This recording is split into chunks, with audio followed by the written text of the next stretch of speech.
Today, we live in a world where digital technology is crucial. The presence of compact computers and integrated circuits has revolutionized our society. In 2020, it is estimated that over 3.5 billion people around the world use smartphones and millions more have access to computers. Yet just 60 years ago, digital technology was far from the revolutionary resource it is today. So how did we get from here to here? The answer remains hidden in one of the greatest engineering feats of human history, the moon missions. The Apollo guidance computer, developed by NASA and MIT for internal rocket guidance in the late 1960s, broke many barriers in microtechnology, reducing the size of cutting-edge computing to a single cubic foot, and in processing capabilities, able to control various outputs from a single interface, blazing the trail for the life-changing technology of today. So, how did we get to the moon with less computational speed and memory than a digital watch? On October 4th, 1957, for the first time, a creation of mankind left Earth's atmosphere, the Soviet satellite Sputnik 1. This successful spacebound launch sparked nationwide American fear of the Soviet ability to launch missiles from space, which could take millions of American lives in an instant. America had no choice but to retaliate with its own efforts for dominance in space. We choose to go to the moon in this decade and do the other things, not because they are easy, but because they are hard. In order to reach the moon, the spacecraft would require an onboard guidance computer. The signal delay from Earth could reach up to 1.5 seconds, precious time which could not be spared during the lunar landing, and an independent automatic computing system was needed, as a human could not control all the required operations in a fraction of a second with acute precision, but a digital computer could. In 1961, NASA launched the Gemini missions, carrying on board a computer developed by IBM. At 59 pounds and 1.35 cubic feet, the Gemini computer, the first digital computer on a manned spacecraft, was groundbreaking, able to perform over 7,000 calculations every second. Still, the mission was piloted by the astronauts and the computer took control only during the more complex maneuvers such as orbital rendezvous. This computer was comprised of separate, individual semiconductor components, resulting in a design that could barely fit in the vehicle. With the tighter restrictions, the Apollo computer would have to fit hundreds of times the processing power, as in order to get to the moon, every maneuver would be too complex for a human operator. The computer was so integral to the moon missions that the engineers at the commissioned MIT Instrumentation Lab and NASA often referred to it as the fourth crew member. The emphasis throughout the computer's engineering process was on size and reliability. How was a digital computer, which were known for being bulky and breaking down after just hours of use, meant to fit within a space of 1 cubic foot, while remaining reliable enough to take 3 men to deep space and return them home safely? The answer came in the form of a new technology called an integrated circuit. 3 years before the Gemini missions, on September 12, 1958, Jack Kilby of Texas Instruments demonstrated the first integrated circuit. For the first time, discrete computing components had been integrated together, providing for a much more efficient, much more compact design. In 1959, the MIT Instrumentation Lab decided to commission Texas Instruments for an initial shipment of 64 integrated circuits to test them for the Apollo programs. These compact, reliable parts would allow the Apollo guidance computer to fit the necessary restrictions of size and reliability. Now, I have one thing to check, one thing to test, one design to perfect. And that is when we talk integrating all the circuits together. However, they had never been used in a large-scale project before, and earlier semiconductor components were notorious for being expensive and unreliable. Still, as a result of MIT's decision to use these parts, the Apollo guidance computer could be much smaller while just as powerful.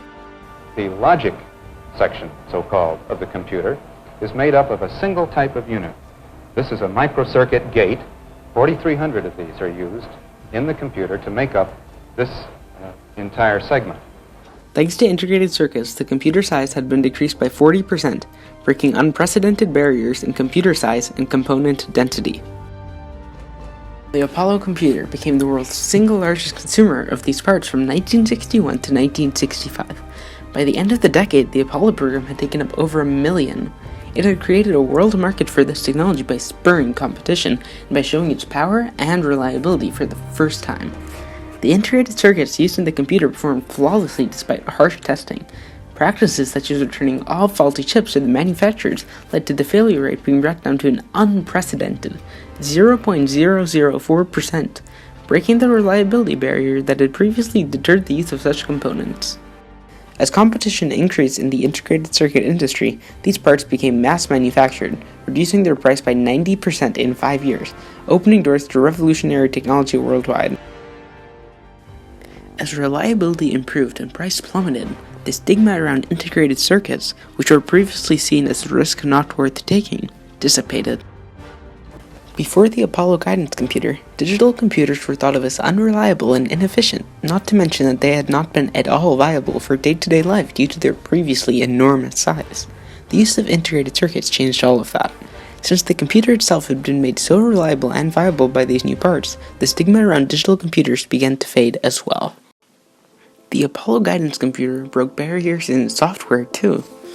Programs developed for Apollo are still in use today, such as the executive program, which prioritized certain functions, and the automatic restart function, which allowed the computer to restart mid-process if a bug was found, as to avoid corrupting the system.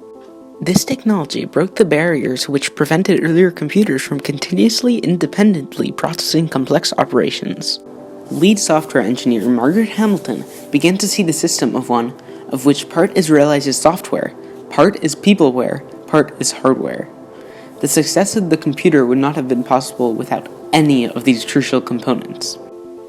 As the decade came to a close, the development of the computer reached a satisfactory point. The impossible had been accomplished, and now it was time to go to the moon. Finally, on July 16th, the launch date for the 11th Apollo mission had arrived. T-minus 1 minute, 35 seconds on the Apollo mission, the flight to land, first men on the moon. According to Charles Fishman, author of One Giant Leap, the impossible mission that took us to the moon, the computer not only needed to work, it needed to work perfectly. The very lives of the astronauts depended on it. The stakes for the landing were high. If it failed, integrated circuits and newly developed software would not be trusted for years, drastically slowing technological progress.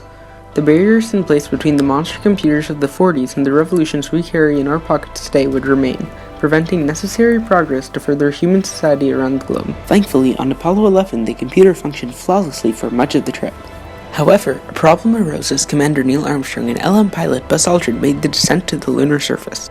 Armstrong relayed to ground control that the lunar module was experiencing issues, and the program alarm lit up right as the computer began its most difficult maneuvers, which would require 85% of the computer's processing space. An extra command given by Aldrin had overloaded the computer. The lives of both astronauts as well as the moon landing had been saved by the executive program, which prioritized the moon landing above all other tasks, resulting in a safe touchdown. Tranquility Base here. The Eagle has landed. The computer had managed to restart 5 times in 4 minutes without disrupting the program, wiping the errors and allowing the landing sequence to continue. For the first time in history, humans had set foot on a celestial body beyond the Earth. On this July 20th, 1969. That's one small step for man, one giant leap for mankind. Nonetheless, the greatest impact of the Apollo computer had been back on the ground.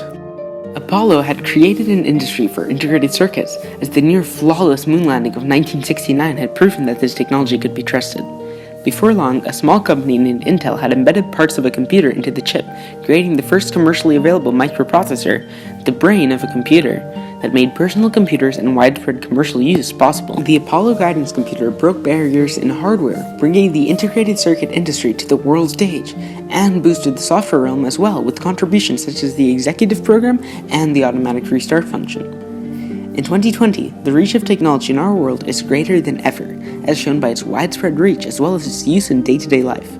To go to the moon, hundreds of risks needed to be taken, pushing the very limits of technology in the 60s. Without the breaking of these barriers, the digitalized world of today would not be possible. The next computing revolution hides just behind the corner, thanks to a ball set rolling by the Apollo missions. Because after all, as stated by Kennedy in his visionary speech at Rice University 58 years ago, This country was conquered by those who move forward, and so will space.